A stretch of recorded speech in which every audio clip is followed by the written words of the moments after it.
ز خلقی خوی خیش فرقی سرکشان بیشکست. ز خلقی خوی خیش فرقی سرکشان بیشکست.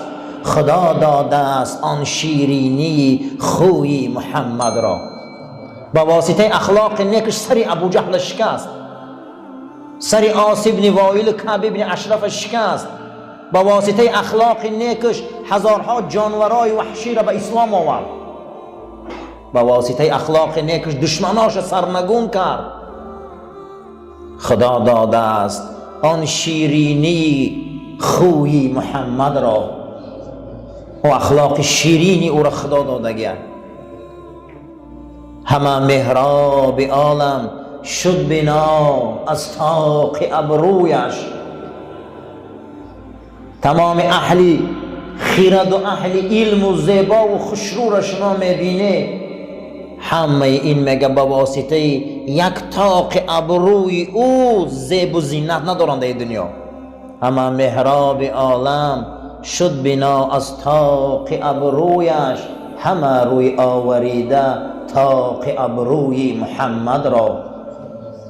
اما اخلاق تمیز میل میگه، اما اخلاق او دنیا را ظفر داد، دینش ظفر داد، آیینش ظفر داد. برای چی؟ برای که خدا دادش اخلاق. دعا میکردیم. الثانی عشر، دوازدهم علامت، الخلق الحسن یحبب المسلم الى الناس جمیعا. اخلاق نیک انسان در جامعه بشری محبوب میکرده. انسان چیکار میکرده؟ محبوب میکرده. حتی اعدائه، حتی دشمنات هم دوست نداشتیم. حتی که دوست نداشتن دشمنات. روز جناب پیغمبر پیش یهودیای خیبر میره برای کار. وقتی که میره فلانی رو سوال میکنه که فلانی اسحاق سه بار صدا میکنه. از دوربینه که خونش نگاه داشته و پیش پیغمبر خدا نمیبره که این چی دامده باشه. با وقتی که حضرت ایدن در خونشان میگردن که بچه ها که 6 ساله داشته، در هوی میکنه میگه هی مرد بیا. میگه اوتم همین جده نباشین بجاش نگی نبر آمده. جناب پیغمبر می بیا پیش در این قمیص که این یهودی نمیبره. با گشته میروه حضرت که بچه کش میبره میگه هی مرد بیا پدرم همین جده. دویم بار حضرت میبیایم. سوم بار با می قمیصن که نمیبره با میرم. با نیست به قریب پناه شدن که کودکک میبره میگه هی مرد، میگه پدرم همین جده بیا. با جناب پیغمبر میبیا. سوم بار میگه با میبره میگه سلام علیکم. میگه چی مسئله بود؟ تجارت بازار خدی برای حضرت رئیس قوم خیبر که بود برای شرنامه آمده بودم. بعد صحبت کردن. بعد از او گفتن که من ایمان میبیارم مسلمان میشم. گفتن چی با؟ گفتن آخه یک کودک که من 3 بار فیراد کرد تو آمدی. اگر من میشنم یکم بار قهر کرده برآمده میرفتم. اخلاق این رسول اکرم خدا داده گیه. اگر ما باشیم همون دریمون رو زده میبرویم میریم. همون نه که حضرت اندیشه تاریخ میکنه که ولی اینجا آینده کاری خوب میشوه. ای به اندیشگی ما به همین روز آمده رسیده. بعد از او نبین که تو یک گپ کودک گرفتی معلومه که خیلی اخلاقی تو بزرگه، خیلی تربیتی تو بزرگه. میگه همون مرد مسلمان شد. و یتمکن بذلك من ارضاء الناس على اختلاف طبقاتهم. اگر اخلاق نیک ریشه داره، اخلاق نیک نمک داره، اخلاق نیک آهن ربا داره، در جامعه بشری به واسطه اخلاق نیک رازگی قلب تمام انسان ها را به دست میبیاری. خیلی گمان نکنین که همین روس هم اخلاق نیک بد میبینن. اگر اخلاق نیک داشته باشه همین ها ما را دوست میدارن، همین هم گیرد ما را جمع میشن، همین هم پیش ما میبیاین. طبقهش نگاه نکنه، اخلاق نشانته. طبقهش نگاه نکنه، طبقه او را نگاه نکنه وای کدام طبقه وای لولیه وای جوگیه وای اینا وای نگاه نکنه. چیز هست نیست، او خلق خداه. او شکسپیر او دانشمند گفته است که هر آدم امضای خداه. و فرقش چیه؟ وای منافقه وای کافره پاک خدا جزاش میتیه. لیکن هر انسان امضای خداه. هر آدم بین امضای خدا به یاد میبیاید. به خاطر انا همین میگه وای همچون اخلاق و تربیه نیک باید حرمت قائل باشیم. و کل من جالسه او خالته احبه. هر انسانی که همنشین ما میشود، قطعی ما آمیخته میشود، اگر ما اخلاق نیک داشته باشیم قسم به خدا ما را دوست می‌دارد. اگر ما تربیت درست داشته باشیم قسم ما به خدا ما را دوست می‌دارد. و بهذا يسأل على الداعية ادراک مطالبه السامیة باذن الله تعالی. از همین جهت هر آدمایی که یک کس نصیحت میکنه، یک کس موعظه میکنه، اینا نغز دانین که همون وقت مطلب شما را گوش میکنن، همون وقت شما آبرو پیدا میکنه باذن الله، به اجازت خدا شما اینا نغز دانین که برای خودتان سبوک گیره تربیت. چقدر تربیت زیاد آموزه. بسیاری آدما تنگم، چخیل تنگم، آموختن از دیگر آدما ننگشان میبیاد، آموختن از دیگر آدما ننگشان میبیاد. بسیاری آدما حتی که دایره های علمیشان به درجه انمو اکادمیکی و کلان علما شدگیان، همه کامپیوتر کلاویاتورش نوشتن نمیتونن. میگه فلانی را گیر شاگردشان نفرتش میبیاد، ننگش میبیاد. باید انسان در طلب علم کشاد باشه. فرقش ممکن در علم تاریخ بزرگی، ممکن در علم جغرافیا بزرگی، ممکن در علم خودش بزرگی. ای هر آدم حیاتان نبراره، ای هر آدم چیزی که میدونه او را آموزه، اخلاق آموزه مردم. گفتیم حضرت لقمان حکیم که ادب را از که آموختی؟ از بی ادبان.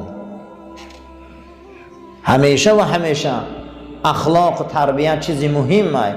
خواهی که خداوند تر آبرو عزت یا اخلاق آموختنش برای خود چی گیر؟ سبوک گیر. اخلاق برای آموختنش. روزهای جمعه طبق عادت و برنامه ما درباره اخلاق صحبت میکنیم و امروز شروع میکنیم از کتاب فضائل الخلق الحسن، درباره فضیلت های اخلاق نیک. الحادی عشر، 11 علامت و علامت های اخلاق. الخلق الحسن هو امنیت کل مسلم و کل داعیت. اخلاق نیک و آداب نیک بهترین آرامش و امنیت برای هر یک مسلمان، برای هر یک دعوتچی بوده. هر کسی که اگر اخلاق نیک داره، این نغز دانه که بهترین آرامش و بهترین تینجی در آدم بده است که اخلاق و تربیت خوب داره.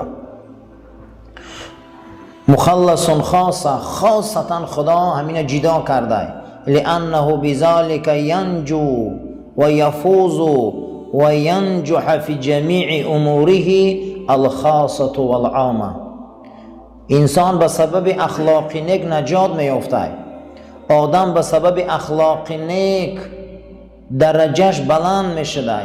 آدم به واسطه اخلاق نیک پیروز میشده در تمام کارهاش، چی علاهیده باشه چی یک بارگی باشه، به واسطه اخلاق همه درجه انسان میرسیده. چخیل نجات یابم، چخیل پیروز شوم، این همه اخلاق بوده است.